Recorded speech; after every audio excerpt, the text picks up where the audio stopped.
You cannot be wise and be unknown. You cannot be wise and be hidden. You cannot be wise and be covered. Wisdom produces visibility. Intelligent doesn't necessarily mean you have wisdom. Wisdom is your ability to practice what you know. There are a lot of people who know a lot of things, but they are not practicing. And let me say this, most of you sitting down under the sound of my voice this morning, if you have been able to practice 50% of the information God has given you the privilege to have access to, your life will have been more than this. One day I went to a church, I was preaching, and I don't know, I just walked up to a young man. I said, "What you say, fine?" I said, "Well, how long have you been making these notes?" Because what attracted me to the young man is, if you see his jotter, very fine and big, and he has written more than half of the jotter. And the guy told me for like maybe 2 or 3 years, just to confirm it. I said, "Please don't be embarrassed, can I see?" He said, "Yes." I carried a jotter, I was flipping through. If you see write-ups, write-ups, write-ups, write-ups. But when I looked at the guy, from the way I look at him, I know that the things that are written in this book have not made any effect in his own life. Because though a good listener, though a good writer, but not a good practicer. So wisdom is the ability for you to put to work what you know. So there are intelligent people, they know, but they don't practice. They just know it for knowing sake. They may even brag about what they know, but they don't practice what they know. But you see wise people, they may not know so much, but the little they know, they engage it, and then you see visible proofs in their life. So winners are not intelligent people.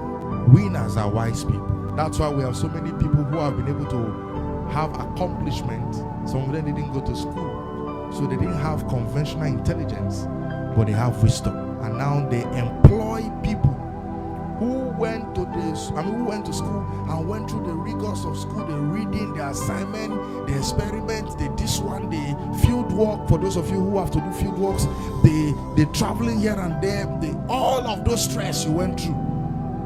And somebody is just there, engaging wisdom, and then he sits down and he employs you and he pays you salary. 1 Kings chapter 10, and we're going to read from verse 1. The Bible says, "And when the queen of Sheba," I want you to understand that the queen of Sheba is a powerful queen. She's not an ordinary person. So let's get that established. When the queen of Sheba heard of the fame of Solomon concerning the name of the Lord, she came to prove him with hard questions. Hi. Okay, let's go. And when she came to Jerusalem with a very great train, with camels that bear spices and very much gold. That was the queen of Sheba. These are the things she came with. And precious stones. And when she was come to Solomon, she communed with him of all that she was in her heart. Verse 3 quickly. And Solomon told her all her questions. There was not anything hid from the king which he told her not.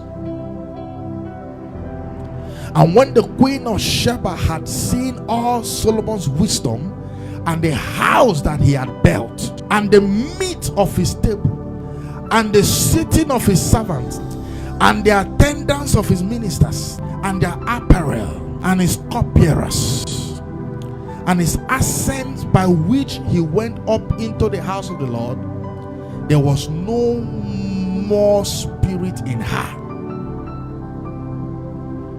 And she said to the king, "It was a true report that I heard in my own land of thy acts and of thy wisdom."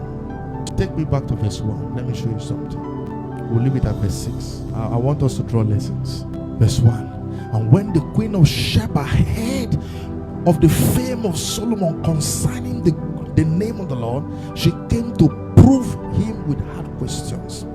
Verse 6, we realize that what she heard was about his wisdom. The first lesson we're drawing here, one, the place wisdom can place you is the place of visibility. You cannot be wise and be unknown.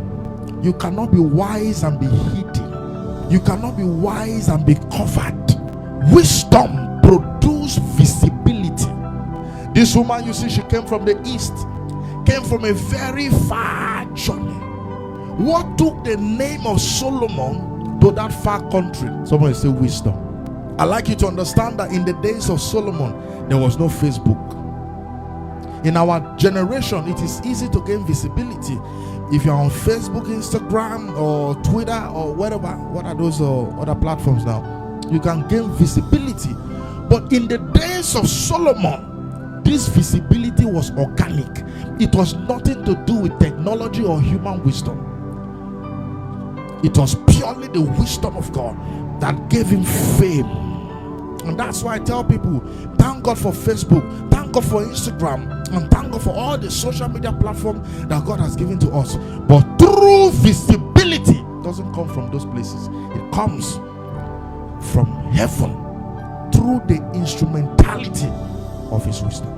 The Bible says look at that. She came to prove him with what? Hard questions. Hard questions. Number 2 lesson, write this down. Wisdom is what you need to solve hard problems. In the case of Solomon and the Queen of Sheba, it was hard questions, and wisdom didn't disappoint. And so if wisdom can handle hard questions, wisdom can handle anything hard. Hard problems, whatever that is connected to hardship, wisdom have the capacity to handle it. Listen to me. What you need to come out from that hard situation is wisdom. The more you grow in wisdom, the less you sweat in life. If you are sweating every now and then, it's an indication that wisdom is lacking. When you are confronted with hard situations, it's a trial of your wisdom. Sometimes we are challenged with situations, and then we are like, God, did this thing come to kill me? No. When issues come, when challenges come, they come to promote you. But lack of wisdom can make what was made to promote you to kill you. Number 3, lesson to draw. The wisdom of God organizes everything about your life. Now look at this. Verse 2, and she came to Jerusalem with a very great train, with camels that bear spices and very much gold and precious stones. And when she was come to Solomon, she communed with him of all that was in her heart. I'm going to go back to verse 2, but go to verse 3. And Solomon told her her question. There was not anything hid from the king which he told her not. Go ahead. And when the queen of Sheba has seen all Solomon's wisdom and the house that he had built. Go ahead.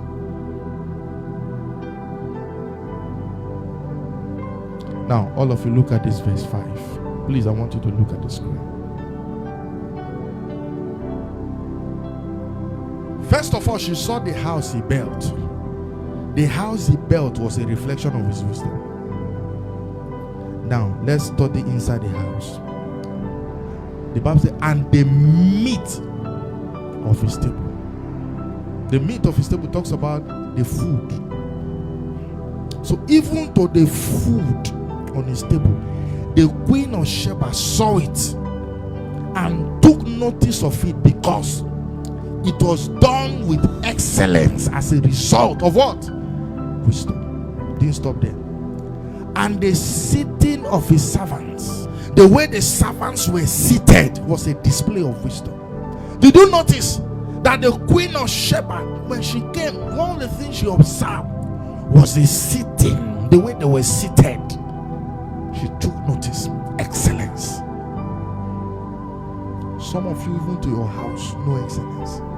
To your business place, no excellence. Nothing. Everything is just anyhow. Men of wisdom, everything about their life is organized. If you look at them, you will see orderliness. Finally, go to verse 2.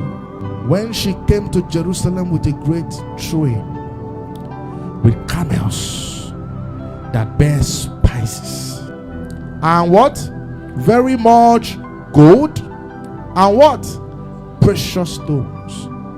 Wisdom attracts wealth to you. Are you tired of being broke? Subscribe to wisdom.